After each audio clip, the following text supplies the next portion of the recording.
আল্লাহর রাসূলের সাহাবায়ে কেরাম বলেন, ইয়া রাসূলুল্লাহ, আল্লাহর নবী গো, সত্যি তো এই দিন হচ্ছে কুরবানির দিন। আল্লাহর রাসূল সাল্লাল্লাহু আলাইহি ওয়াসাল্লাম এইবার বলেন, সাহাবীরা আমার, আইয়ু ইয়াউমিন আইয়ু শাহরিন হাযা, এই মাসের নাম কি? আল্লাহর রাসূলের সাহাবায়ে কেরাম বলেন, জানি তো এই মাসের নাম যুলহিজ্জা মাস। জিলহজ মাসেই তো হজ করা হয়। রাসূলুল্লাহ সাল্লাল্লাহু আলাইহি ওয়াসাল্লাম এই মাসেই তো হজ করেছেন, জিলহজ মাসে হজ করেছেন। এই মাসের নাম যে জিলহজ মাস, রাসূলুল্লাহ নিজেও জানেন, আমরাও তো জানি, কিন্তু আমরা চিন্তায় পড়ে গেলাম, নবীজি জীবিত আছেন, মনে হয় নাম পরিবর্তন করে দিবেন।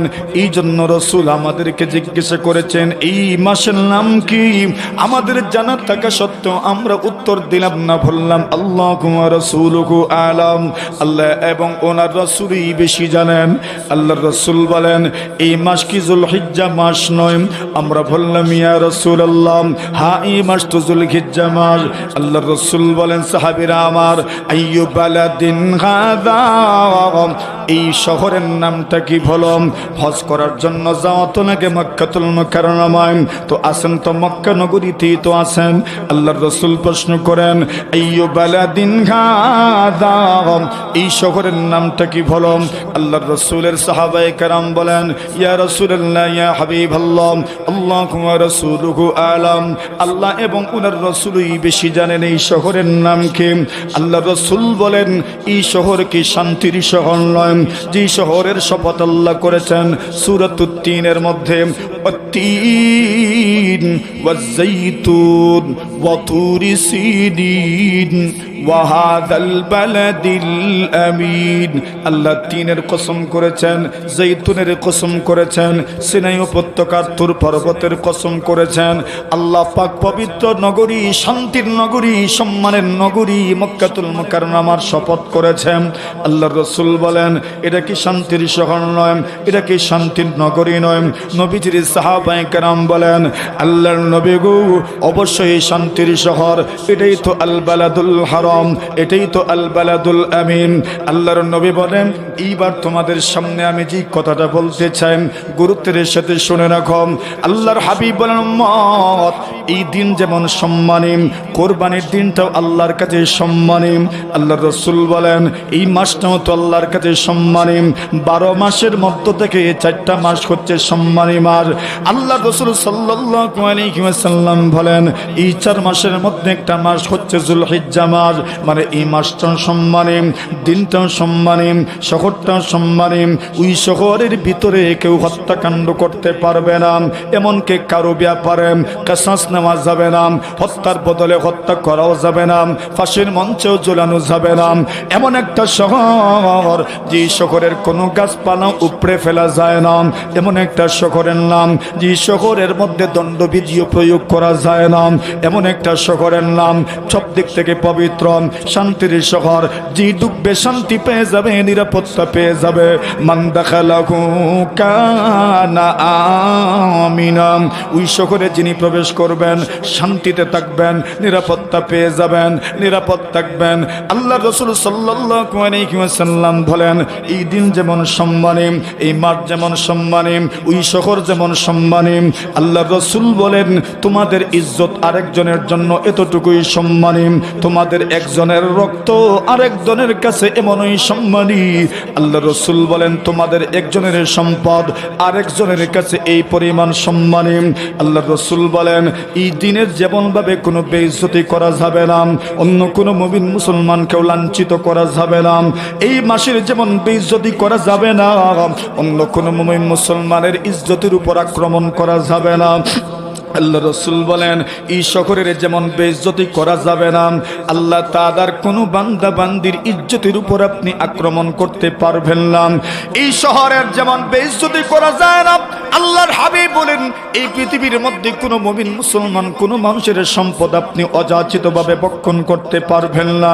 তার সম্পদটা আপনার কাছে এমন সম্মানী, এই মাসের, এই দিনের, এই শহরের সম্মান যেভাবে রক্ষা করা আপনার জন্য ফরজ। আল্লাহর রাসূল বলেন, কোন কোনো মুমিন মুসলমানের সম্পদ রক্ষা করা আপনার জন্য এই পরিমাণ ফরজ। অযাচিতভাবে অনর্থকভাবে কোনো ধরনের জুলুমের মাধ্যমে, শোষণের মাধ্যমে, নিপীড়নের মাধ্যমে আপনি তার সম্পদ কোনোভাবেই আত্মসাৎ করতে পারবেন না। আল্লাহর রাসূল বলেন, একজনের রক্ত আরেকজনের কাছে কি পরিমাণ সম্মানী, এই দিন যেমন সম্মানী, এই মাস যেমন সম্মানী, এই শহর যেমন সম্মানী। আল্লাহর রাসূল বলেন, একজনের রক্ত আরেকজনের কাছে এই পরিমাণ সম্মানী। কোনোভাবেই অন্য কোনো মুমিন মুসলমানকে, নিরপরাধ কোনো মানুষকে হত্যা করা যাবে না। সুবহানাল্লাহ বলেন। له ولا نظير له ولا مشير له ولا معين له ولا مثل له ولا مثال له ولا مثيل له وأشهد أن سيدنا وسندنا وحبيبنا ومولانا محمدا عبده ورسوله الذي أرسله الله تعالى إلى كافة الناس بشيرا ونذيرا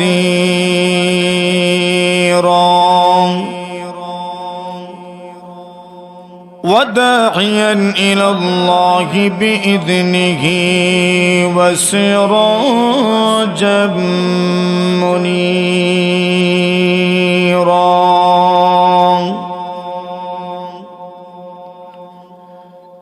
أما بعد فأعوذ بالله من الشيطان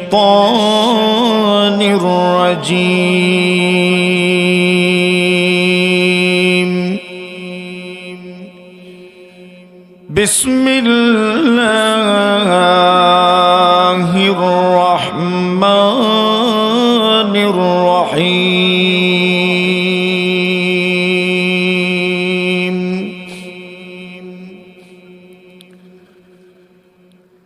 يا أيها الذين آمنوا اتقوا الله وكونوا مع الصادقين وقال رسول الله صلى الله عليه وسلم لا تصاحب إلا مؤمنا ولا يأكل طعامك إلا تقي أو كما قال عليه الصلاة والسلام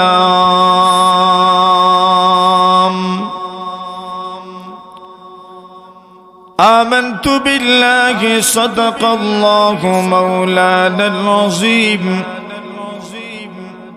وصدق رسوله النبي الكريم ونحن على ذلك لمن الشاهدين والشاكرين والحمد لله رب العالمين صلى الله على سيدنا ومولانا محمد وعلى آله وأصحابه وسلم صلى الله على سيدنا ومولانا محمد وعلى آله وأصحابه وسلم. لا إله إلا الله.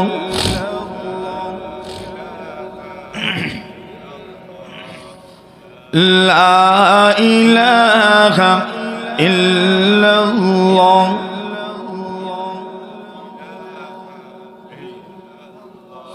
खाना-ए काबा का मंजर ऐ खुदा दिखला मुझे.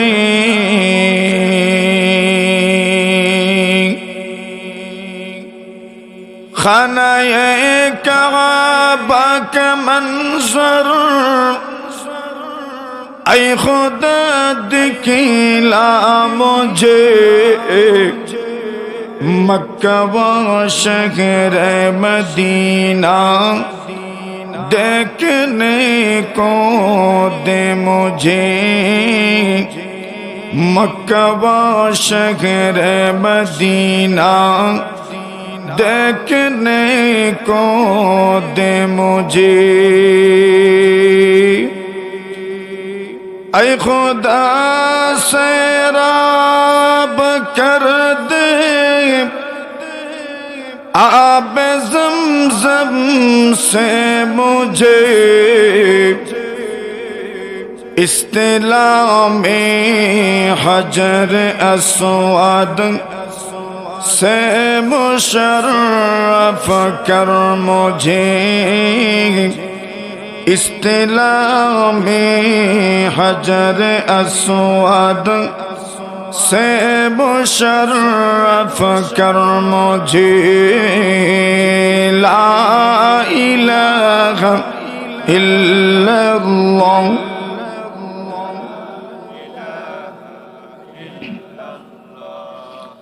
ला इलाहा इल्लल्लाह मुहम्मदुर रसूलुल्लाह.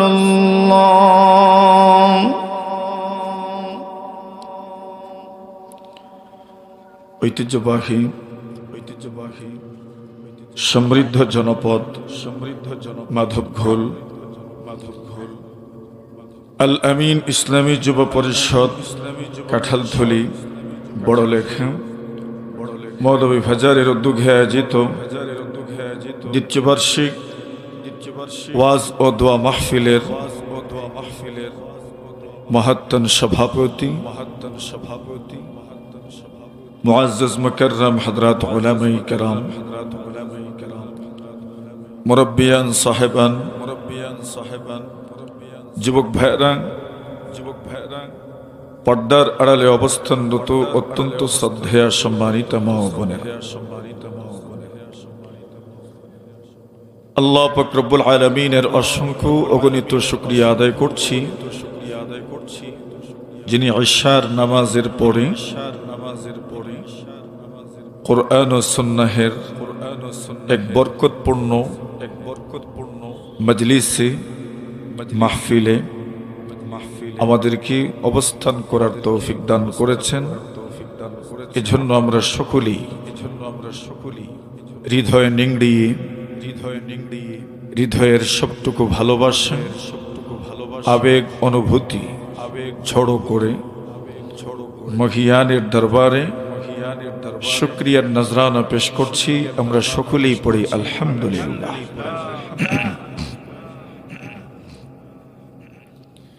দিনী মাহফিল, দিনী মজলিস জনাবে মুহাম্মদুর রাসূলুল্লাহ সাল্লাল্লাহু আলাইহি ওয়াসাল্লামের সেই সোনালী যুগের একটা ধারাবাহিকতা, সে প্রবাহিত ঝর্ণা ধারার অববাহিকায় পরিচালিত এক নদীর স্রোতের মতো,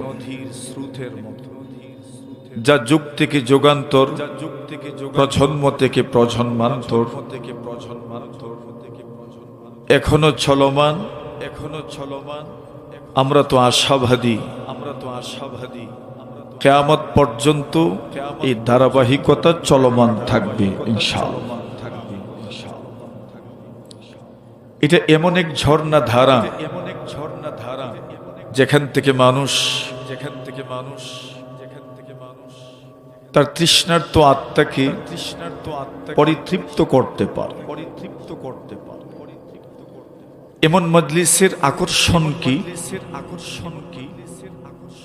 মূল আকর্ষণ যা উপস্থাপকরা বলেন কোরআন সুন্নাহের আলোকে বয়ান পেশ করবে। কিসের আলোকে? কোরআন সুন্নাহ। এমন মাহফিলের মূল আকর্ষণ এটাই যে এখানে যা কথা হবে এগুলো কোরআনের, এগুলো নবীজির সুন্নাহের। কোরআন এমন এক বাণী যেখানে কোনো পরিবর্তনের সুযোগ জোরে বলে নেই। সুন্নাহ এমন এক দিগ্বিজয়ী, কালবিজয়ী এবং চিরন্তন শাশ্বত বিধান, নবীর যুগ থেকে নিয়ে কিয়ামত পর্যন্ত যত কিছু ঘটেছে, ঘটছে, আগামীতে ঘটবে, সবকিছুর সমাধান নবীজির সুন্নাহের মধ্যেও বিদ্যমান। দেখে না, মূলনীতি বিদ্যমান। এজন্যই রাসূল আকরাম সাল্লাল্লাহু আলাইহি ওয়াসাল্লাম বলেছেন, আমি দুটি জিনিস রেখে যাচ্ছি, এক হচ্ছে কোরআন, আরেকটা হচ্ছে সুন্নাহ। হাদিসের মধ্যে পাওয়া যায় কোন মানুষ যদি সুন্নাহের হেফাজত করতে পারে, বর্তমান দুনিয়াতে একটা চ্যালেঞ্জিং অবস্থান, মুসলমানরা হীনমন্যতায় ভুগছে। এত উত্তম আদর্শ পাওয়ার পরেও মুসলিম জাতি হীনমন্যতায় ভুগছে। কেন? আমরা ভাবছি পশ্চিমাদের সাথে তো আমরা তাল মিলিয়ে চলতে পারছি না, ঠিক না? অথচ আমাদের গর্বিত হওয়ার সমূহ উপকরণ বিদ্যমান, যে আমাদের কাছে আছে আদর্শ মুহাম্মদুর রাসূলুল্লাহ সাল্লাল্লাহু আলাইহি ওয়াসাল্লাম। আল্লাহর রাসূল সাল্লাল্লাহু আলাইহি ওয়াসাল্লাম বলেন, মান হাফিজা সুন্নতি, কোন মানুষ যদি আমার সুন্নাহের হেফাজত করে, সুন্নাহের হেফাজত লিখে রাখতে পারেন কিয়ামত পর্যন্ত পুরো পৃথিবীর শৃঙ্খলা এবং সুন্দর দৃশ্য দেখার জন্য আল্লাহর রাসূলের সুন্নাহের কোনো বিকল্প নাই। আল্লাহর রাসূল বলছেন, যদি কোনো মানুষ আমার সুন্নাহের হেফাজত করে, আকরামাহুল্লাহু বিআরবাঈ খিসাল, আল্লাহর রাসূল বলছেন আল্লাহ পাক তাকে চারটি সম্মান দান করবেন। কয়টা? এটা সম্মান কিনা তা তো আগে বুঝতে হবে। আমরা তো সম্মান কোথায় কোথায় যেন খুঁজছি। আল্লাহ রাসূল বলছেন প্রথম সম্মান আল মাহাব্বাতু ফি কুলুবিল বারারা। হাদিস শরীফের মধ্যে পাওয়া যায়, যারা নবীর সুন্নাহের হেফাজত করেন তাদের জন্য প্রথম পুরস্কার হচ্ছে নেককার মানুষের অন্তরে আল্লাহ ওই মানুষদের মহব্বত ঢুকায়া দেন। এটা প্রথম ফায়দা। দুই নম্বর আল হাইবাতু ফি কুলুবিল ফাজরা। যেই মানুষগুলো সুন্নাহের হেফাজত করে, হাদিস শরীফে পাওয়া যায়, এদের দুই নম্বর পুরস্কার হচ্ছে বেঈমানদের অন্তরে আল্লাহ তাদের ভয় ঢুকায়া দেন। তিন নম্বর আস-সাআতু ফির রিজক। কোন মানুষ যদি সুন্নাহের হেফাজত করে, সুন্নাহ বুঝেননি, সুন্নতই বুঝি। আল্লাহ রাসূল বলছেন কোন মানুষ যদি সুন্নতের হেফাজত করে আল্লাহ তাআলা তাকে ৩ নম্বর পুরস্কার দান করেন, তার রিজিকের মধ্যে আল্লাহ তাআলা প্রশস্ততা দান করেন। ৪র্থ নম্বর লাভ, আল্লাহ রাসূল বলেন আস-সিকাতু ফিদ-দীন, যারা সুন্নতের হেফাজত করে আল্লাহ তাআলা দ্বীনের উপর, ইসলামের উপর তাদেরকে অবিচলতা দান করে। এই সময় সবচেয়ে কঠিন ব্যাপারটা হইল আমল করা সহজ, দ্বীনের উপর চলার বক্তব্য দেওয়া সহজ, কিন্তু দ্বীনের উপর অবিচল থাকা, অটল থাকা সবচেয়ে কঠিন হয়ে দাঁড়িয়েছে, ঠিক না?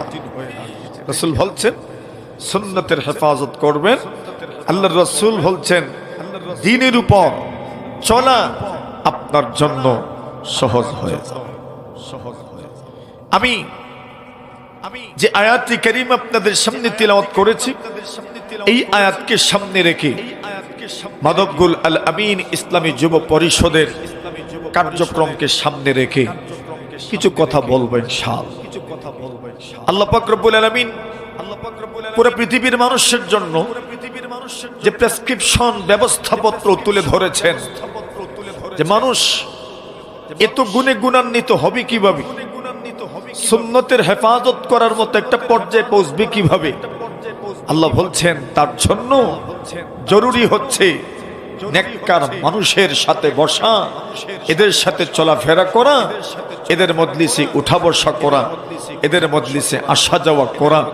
আল্লাহ বলছেন ওয়াকুনু মা'আস সাদিকিন, নেককার মানুষের সঙ্গী হয়ে যাও, ভালো মানুষের সঙ্গী হয়ে যাও। খালিতুহুম, আল্লামা আলুসি বাগদাদি লিখেন এদের সাথে সুসম্পর্ক গড়ে তুলু লিতাকুনু মিথলাহুম, যাতে করে নিজের জীবনের চলার পথে আমরাও যেন তাদের মতো হয়ে যেতে পারি। এজন্য তাদের সাথে এটা গভীর সম্পর্ক স্থাপন করা। এর দ্বারা কি লাভ? আল্লাহ রাসূল সাল্লাল্লাহু আলাইহি ওয়াসাল্লাম হাদিস শরীফের মধ্যে বলেন লা তুসাহিব ইল্লা মুমিনা।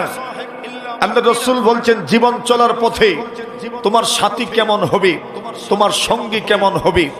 আল্লাহ রাসূল বলছেন মুমিনকেই সাথী বানাও।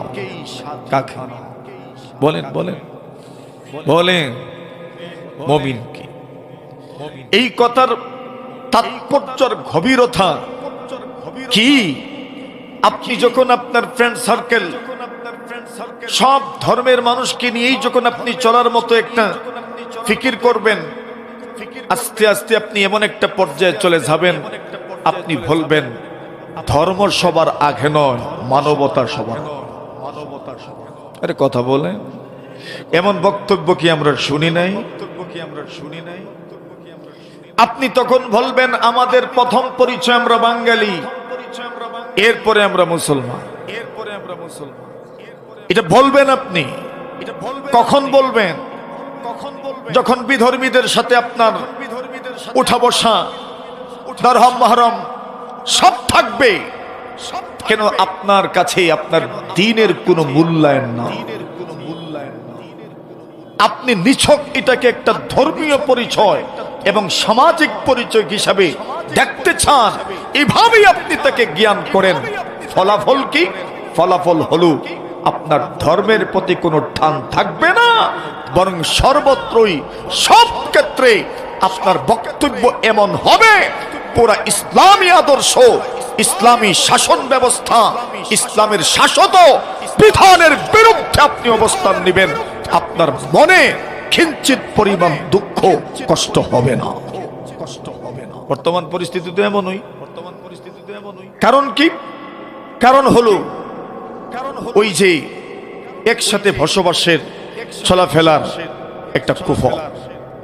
আল্লাহ রাসূল এই জন্যই বলেন লা তুসাহিব ইল্লা মুমিনা, তুমি সাথী বানাও কাকে? বলেন আরে জিগরি দোস্ত আছে, চলবা তো সবার সাথে, কিন্তু অন্তরঙ্গ বন্ধু কি? লা তুসাহিব ইল্লা মুমিনা, মুমিনকেই সাথী বানাও, মুমিনকেই সাথী বানাও। মুমিনকেই সাথী বানাও। এরপর বলছেন ওয়ালা ইয়াকুল তাআমাকা ইল্লা তাকিয়ুন, তোমার ঘরের খাবার কে খাবে? আল্লাহর রাসূল বলছেন যে মুত্তাকি, যে পরহেজগার, যে আল্লাহওয়ালা এমন মানুষ যেন তোমার ঘরের খাবার খায়। সুবহানাল্লাহ। এই কথার গভীরতা আমিও ততটুকু বুঝি না, আপনাকে আমি কি বুঝাবো, কিন্তু এই কথার গভীরতা এত বেশি। বর্তমান সময়ে এই হাদিসের এমন ভাবে তাদবিক আর ফিট করা যায়, আমার মনে তো হয় গোটা মানব সমাজে এই হাদিসের উপর আমল না করার প্রভাব বর্তমানে পরিলক্ষিত হচ্ছে। আজ বাউলদের পক্ষে অবস্থান নেবার মতো মানুষের অভাব নেই। আর কথা বলে, বাউলদের পক্ষে অবস্থান নেবার মতো মানুষের অভাব নাই। এই পরিস্থিতি কেন হলো? মুমিন তো উনিও, মুসলমান তো উনিও, কিন্তু উনি ওনার মুসলমানিত্ব, ওনার ইমানধারীর এই ব্যাপারটাকে পিছনে ছেড়ে দিয়েছেন। কেন? উনি ওই কথাই বিশ্বাসী, মানবতা আর সবার আগে আমি ভাঙ্গারি। কথা বলে, অথচ আমি কি আগে ভাঙ্গারি না আগে মুসলমান? হুজুরে কোন একমত নেই। এটাই আকীদা, এটার নাম আকীদা। বর্তমানে আকীদার দ্বন্দ্ব চলছে। আপনাকে গিলানো হচ্ছে, আপনি প্রথমে বাঙালি পরে মুসলমান। এর মানে কি? যেই সংস্কৃতি মুসলমানদের ঈমান আকীদার সাথে সাংঘর্ষিক হবে সেটাকেও জায়েজ মেনে নিও। কেন? তুমি তো আগে বাঙালি, তুমি তো আগে কি? আপনারকে মানসিকভাবে প্রস্তুত করা হচ্ছে। তোমার পরিচয় যেহেতু প্রথমে বাঙালি, সুতরাং যেই সংস্কৃতি বাঙালিদের সাথে যাবে, ইসলামের সাথে সাংঘর্ষিক যদিও হয়, মেনে নিও। কেন? তোমার প্রথম পরিচয় তুমি কি? বলেন না, শিখাচ্ছে কি? বাঙালি শিখাচ্ছে। আমরা বলি ইসলামের সাথে সাংঘর্ষিক কোন সংস্কৃতি, বাঙালি ঐতিহ্য, যাই সংস্কৃতি ইসলামের সাথে সাংঘর্ষিক, আমাদের প্রথম পরিচয় আমরা মুসলমান। এমন সংস্কৃতিকে ঘৃণা পরে প্রত্যাখ্যান করি আমরা, ঠিক না? কেন? আমাদের প্রথম পরিচয় কি? আরে বলেন, আমাদের প্রথম পরিচয় আমরা মুসলমান। এমন ঈমান, এমন তেজদীপ্ত ঈমান গঠন করাই হচ্ছে এই সমস্ত দ্বীনি মাহফিলের মূল থিম, মূল টার্গেট। আল্লাহ বলছেন ওয়াকুনু মা'আস সাদিকিন, নেককার মানুষের দলভুক্ত হও। মুফাসসিরিনরা তাফসীর করেছেন খাদিতুহুম লিতাকুনু মিথলাহুম, এদের সাথে সম্পর্ক গড়ে তুলো, ভালো মানুষদের সাথে সম্পর্ক গড়ে তুলো, যাতে করে তুমিও তাদের মতো হয়ে যাও। আলহামদুলিল্লাহ, আমাদের সমাজ ব্যবস্থা তো এখনো এমন, আমাদের ইমাম সাহেবরা যখন মসজিদের মিম্বরে কোনো বক্তব্য দেন, যখন ডাক দেন, যখনই কোনো কাজের জন্য আহ্বান করেন, এখনো আমাদের সমাজ ব্যবস্থা ইমাম সাহেবদের ডাকে সাড়া দেওয়ার জন্য বৃদ্ধ, যুবক, সর্বশ্রেণী পেশার মানুষ সদা প্রস্তুত থাকে ইমাম মুয়াজ্জিনদের ডাকে সাড়া দেওয়ার জন্য, ঠিক না? এটাই আমাদের সংস্কৃতি। খালিতুহুম লিতাকুনু মিথলাহুম, এদের সাথে সুসম্পর্ক গড়ে তুলেন যাতে করে এদের মতো হয়ে যেতে পারেন। মেরে মুহতারাম হাজিরিনে কেরাম, আসুন এই দুনিয়াতে যত সংগঠন আছে, এই সংগঠনগুলোর তার তৎপরতা কেমন হবে, এদের কার্যপরিধি কি হবে? এই দুনিয়াতে যত সংগঠন আছে, সব সংগঠনের উদ্দেশ্য যা মাধবগুল আল আমিন যুব পরিষদের যে উদ্দেশ্য, খুব কাছাকাছি এই উদ্দেশ্যটাই কিন্তু হয়। কিন্তু এত সংগঠন থাকার পরেও আমাদের সমাজ ব্যবস্থার কাঙ্ক্ষিত যে উন্নয়ন, সেই উন্নয়ন কি আমরা করতে পারছি? করতে পারছি আমরা? তবে নিরাশা হয়েন না, করতে পারছি না যে এমন নয়, করতে পারছেন, কিন্তু আশানুরূপ হচ্ছে না। কেন? আমাদের সাংগঠনিক কার্যক্রমের যে একটা রূপরেখা থাকবে, সেই রূপরেখাটা শিখতে হবে আমাদেরকে মুহাম্মদুর রাসূলুল্লাহ সাল্লাল্লাহু আলাইহি ওয়াসাল্লামের কাছ থেকে। সেটা শেখার জন্য আল্লাহর রাসূল সাল্লাল্লাহু আলাইহি ওয়াসাল্লামের ঐতিহাসিক বক্তব্য আমাদের সামনে আছে। রাসূল আকরাম সাল্লাল্লাহু আলাইহি ওয়াসাল্লামের নীতিগত বক্তব্য আমাদের সামনে আছে। রাসূল আকরাম সাল্লাল্লাহু আলাইহি ওয়াসাল্লাম সমাজ ব্যবস্থাকে সুন্দর করার জন্য যে বক্তব্য দিয়েছেন সেগুলো আমাদের সামনে আছে। রাসূলের কোন বক্তব্য নিছক বক্তব্য ছিল না, এই বক্তব্যগুলো আইনে পরিণত হয়েছে। এমন বক্তব্য আমাদের সামনে আছে, রাসূলের কিছু বক্তব্য মানুষের বিবেচনাধীন ছিল, সেই বক্তব্যগুলো আমাদের সামনে আছে। গোটা উম্মত যদি আল্লাহর রাসূলের সেই বক্তব্যগুলো তাদের সামনে পেশ করা যায়, উপস্থাপন করা যায়, আর উম্মত যদি আন্তরিকভাবে সেই বক্তব্যের মর্ম উপলব্ধি করতে পারে, ধারণ করতে পারে, তাহলে আগামীর বাংলাদেশ হবে কোরআন সুন্নাহের বাংলাদেশ। তার জন্য করণীয় কি? করণীয় হচ্ছে মুহাম্মদুর রাসূল সাল্লাল্লাহু আলাইহি ওয়াসাল্লামের সেই বক্তব্যগুলো আমাদের সামনে আসার দরকার। আমি তো সব বক্তব্য তো আর তুলে ধরতে পারবো না, আমি মাত্র কয়েকটা কথা আপনাদের সামনে তুলে ধরতে চাই। কষ্ট হচ্ছে আপনাদের? রাসূল আকরাম সাল্লাল্লাহু আলাইহি ওয়াসাল্লামের একটা বক্তব্য, যেই বক্তব্যকে বলা হয় বিদায় হজ্জের ভাষণ। কি বলা হয়? পৃথিবীর ইতিহাসে এত বহুল প্রচলিত প্রচারিত আর কোনো বক্তব্য নাই। বিদায় হজ্জের ভাষণ নামক বক্তব্য যেই পরিমাণ প্রচারিত এবং এটা যেই পরিমাণ দৃঢ় এবং এটা যেই পরিমাণ বিশ্বস্ত সূত্রে বর্ণিত হয়েছে, আর কোনো বক্তব্য এই পরিমাণ বিশ্বস্ত সূত্রে বর্ণিত হয় নাই। সেই বক্তব্য আপনি দেখেন, সেই বক্তব্যের মধ্যে অর্থনীতির ব্যাপারে রাসূল কথা বলেছেন, সামাজিক উন্নয়নের ব্যাপারে রাসূল কথা বলেছেন, পারিবারিক ব্যবস্থার ব্যাপারে রাসূল সাল্লাল্লাহু আলাইহি ওয়াসাল্লাম কথা বলেছেন, পারিবারিক শান্তি সুখ সমৃদ্ধি কিভাবে আসবে সেই ব্যাপারে রাসূল কথা বলেছেন, অর্থনৈতিকভাবে মানুষ কিভাবে উন্নতি লাভ করবে সেই ব্যাপারে রাসূলের সুস্পষ্ট দিক নির্দেশনা এই বক্তব্যের মধ্যে পাওয়া যাচ্ছে। আল্লাহর রাসূল সাল্লাল্লাহু আলাইহি ওয়াসাল্লাম তার এই বক্তব্যে সুদের বিরুদ্ধে কথা বলেছেন। রাসূল তার এই বক্তব্যে, আল্লাহর পয়গম্বর এই বক্তব্যের মধ্যে হত্যার বিরুদ্ধে কথা বলেছেন, মানুষকে অপদস্থ করার বিরুদ্ধে কথা বলেছেন, একজন মানুষের ইজ্জত তার সম্পদ রক্ষার অধিকারের ব্যাপারে আল্লাহর রাসূল কথা বলেছেন। সবগুলো বক্তব্য আমাদের সামনে আছে। আল্লাহর রাসূলের এই বক্তব্য যদি সামনে রাখা যায় তাহলে গোটা দুনিয়ার মানব জাতি নবীজির পরে কিয়ামত পর্যন্ত যত আইন যত দফা আমাদের সামনে পেশ করবে, সব দফাগুলো আল্লাহর রাসূলের এই বক্তব্যের ভিতরে চলে এসেছে। কথা বলেন, আল্লাহর রাসূলের ওই বক্তব্য কেমন ছিল? এই ক্ষুদ্র পরিসরে এই সৎ সময়ে আমি যে সব বক্তব্যগুলো আপনাদের সামনে তুলে ধরতে পারবো এমন নয়। আসুন কয়েকটা কথা জরুরি, যে কথাগুলো না বললে না হয়। আমাদের সমাজ ব্যবস্থার সাথে এই বক্তব্যগুলো অত্যন্ত জরুরি বিষয়, এই কথাগুলো আলোচনা বেশি হওয়া দরকার। আল্লাহ রাসূল সাল্লাল্লাহু আলাইহি ওয়াসাল্লামের একটা পর্যায়ে বললেন, সাহাবায়ে কেরাম আমার, আজকের এই দিনের নাম কি? বক্তব্য দিচ্ছেন যেদিন, ওই দিন ছিল কোরবানির ঈদের দিন। কোন দিন? কোরবানির দিন। তো কোরবানির দিনকে আমরা কি বলি? বরখা ঈদ। যেটাই কোন বরকা কোন আর না বকরা কোন তো একটা। তো বকরা ঈদ বলেন, ঈদুল আযহা বলেন, আর কুরবানির দিন বলেন। একটা তো আমরা বলিই, আরবিতে ইয়ামুন নাহার বলে, কুরবানির দিন বলি, আমরাও কুরবানির দিন বলি। এই দিন কি রাসূলও জানেন, সাহাবায়ে কেরামও জানেন। আল্লাহর রাসূল প্রশ্ন করলেন, আইয়ু ইয়াউমিন হাদা, এই দিনের নাম কি? নবীজি সাল্লাল্লাহু আলাইহি ওয়াসাল্লামের সাহাবায়ে কেরাম বলেন, ফাসাকাতনা হাত্তা জানান্না আন্নাহু সায়ুসাম্মিহি বিগাইরি ইসমিহি। আল্লাহর নবীর সাহাবায়ে কেরাম বলেন, আমরা কোনো জবাব দিলাম না, চুপ হয়ে রইলাম। মনে মনে ভাবলাম আল্লাহর নবীজি মনে হয় নতুন কোনো নাম দিবেন। আল্লাহর রাসূল তো জীবিত আছেন, ওয়াকি নাজিল হচ্ছে, রাসূল মনে হয় নতুন কোনো নাম দিতে পারেন, এই জন্য নাম জানা থাকার পরে আমরা বললাম না। আল্লাহর রাসূল বলেন, সাহাবীরা আমার, এই দিন থেকে কোরবানির দিন নয়।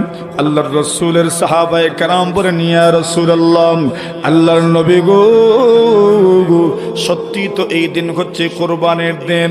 আল্লাহর রাসূল সাল্লাল্লাহু আলাইহি ওয়াসাল্লাম এইবার বলেন, সাহাবীরা আমার, আইয়ু ইয়াউমিন আইয়ু শাহরিন হাদা, এই মাসের নাম কি? আল্লাহর রাসূলের সাহাবায়ে কেরাম বলেন, জানি তো এই মাসের নাম যুলহিজ্জা মাস, জিলহজ মাসেই তো হজ করা হয়।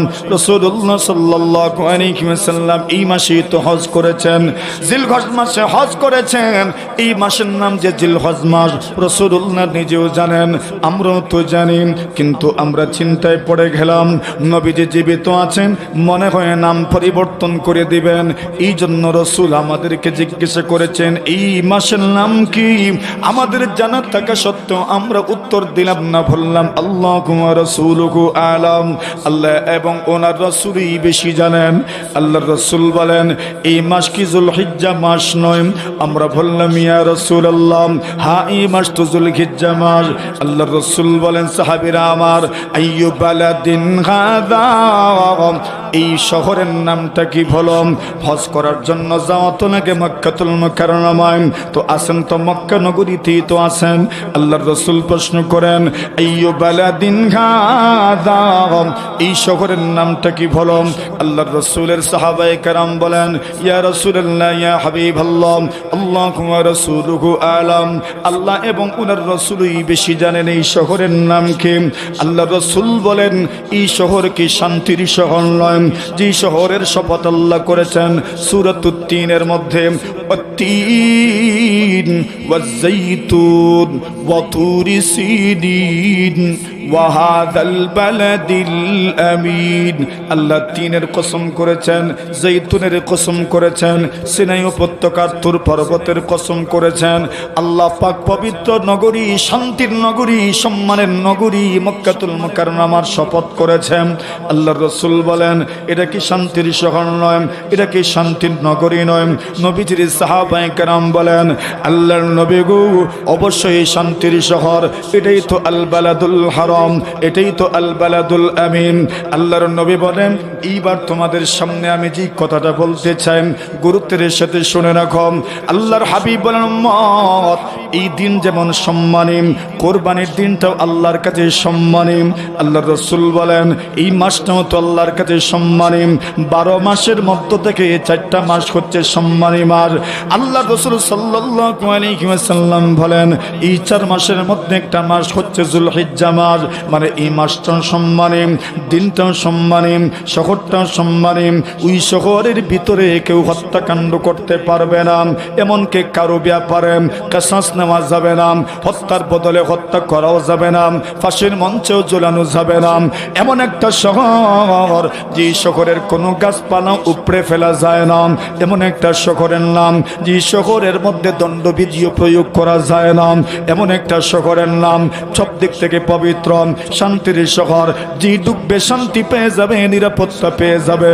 মান দাখালাহু কানা আমিনা, ওই শহরে যিনি প্রবেশ করবেন শান্তিতে থাকবেন, নিরাপত্তা পেয়ে যাবেন, নিরাপদ থাকবেন। আল্লাহর রাসূল সাল্লাল্লাহু আলাইহি ওয়াসাল্লাম বলেন এই দিন যেমন সম্মানী, এই মাস যেমন সম্মানী, ওই শহর যেমন সম্মানী। আল্লাহর রাসূল বলেন তোমাদের ইজ্জত আরেকজনের জন্য এতটুকুই সম্মানী, তোমাদের একজনের রক্ত আরেকজনের কাছে এমনই সম্মানী। আল্লাহর রাসূল বলেন তোমাদের একজনের সম্পদ আরেকজনের কাছে এই পরিমাণ সম্মানী। আল্লাহর রাসূল বলেন এই দিনের যেমনভাবে কোনো বেইজ্জতি করা যাবে না, অন্য কোনো মুমিন মুসলমানকেও লাঞ্ছিত করা যাবে না, এই মাসের যেমন বেইজ্জতি করা যাবে না, অন্য কোনো মুমিন মুসলমানের ইজ্জতের উপর আক্রমণ করা যাবে না। আল্লাহ রাসূল বলেন এই শহরের যেমন বেইজ্জতি করা যাবে না, আল্লাহ তাআলার কোনো বান্দা বান্দির ইজ্জতের উপর আপনি আক্রমণ করতে পারবেন না। এই শহরের যেমন বেইজ্জতি করা যায় না, আল্লাহর হাবিব বলেন এই পৃথিবীর মধ্যে কোনো মুমিন মুসলমান কোনো মানুষের সম্পদ আপনি অযাচিতভাবে ভক্ষণ করতে পারবেন না। তার সম্পদটা আপনার কাছে এমন সম্মানী, এই মাসের এই দিনের এই শহরের সম্মান যেভাবে রক্ষা করা আপনার জন্য ফরজ। আল্লাহর রাসূল বলেন কোন মুমিন মুসলমানের সম্পদ রক্ষা করো আপনার জন্য এই পরিমাণ ফরজ। অযাচিতভাবে অনর্থকভাবে কোনো ধরনের জুলুমের মাধ্যমে, শোষণের মাধ্যমে, নিপীড়নের মাধ্যমে আপনি তার সম্পদ কোনোভাবেই আত্মসাৎ আত্মসাৎ করতে পারবেন না। আল্লাহর রাসূল বলেন, একজনের রক্ত আরেকজনের কাছে কি পরিমাণ সম্মানী, এই দিন যেমন সম্মানী, এই মাস যেমন সম্মানী, এই শহর যেমন সম্মানী, আল্লাহর রাসূল বলেন একজনের রক্ত আরেকজনের কাছে এই পরিমাণ সম্মানী। কোনোভাবেই অন্য কোনো মুমিন মুসলমানকে নিরপরাধ কোনো মানুষকে হত্যা করা যাবে না। সুবহানাল্লাহ বলেন। আপনি দেখেন এই হাদিসের মধ্যে রাসূল আকরাম সাল্লাল্লাহু আলাইহি ওয়াসাল্লাম কি সুন্দর তরিকায় মানুষের মৌলিক অধিকারের ব্যাপারগুলো উম্মতের সামনে কি সুন্দর করে ফুটিয়ে তুললেন। আজকাল বর্তমান দুনিয়াতে যদি সবার আগে কোনো মানুষের অধিকার, মৌলিক অধিকারের মধ্যে কোনো অধিকার যদি বলন্টিত হয়, তাহলে সেই মৌলিক অধিকারের একটা অধিকার হচ্ছে মানুষের বেঁচে থাকার অধিকার। কথা বলেন ঠিক কিনা?